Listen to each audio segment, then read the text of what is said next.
So in the first part, let's remind ourselves about how EU competition rule law applies to vertical agreements. Well, as we all know, the purpose of competition law is to promote consumer welfare through effective competition.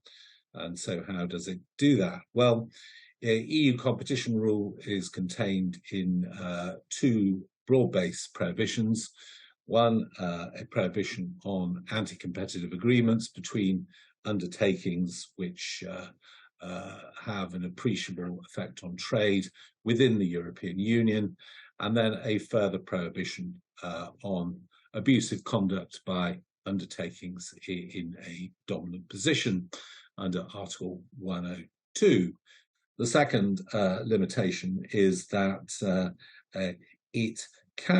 the block exemption can apply to dual distribution as long as the agreement is not reciprocal between competing undertakings.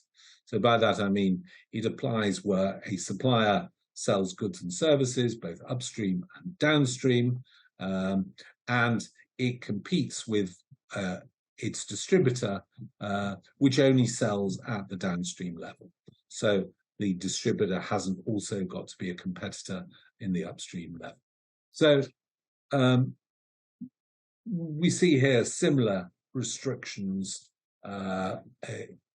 in favor of selective distribution systems. So a supplier can impose restrictions on the ability of authorized distributors to sell outside the selective distribution system, and this allows the supplier to restrict active sales, including active online advertising by authorized distributors into territories or customers groups that are exclusively allocated to other distributors or reserved to the supplier.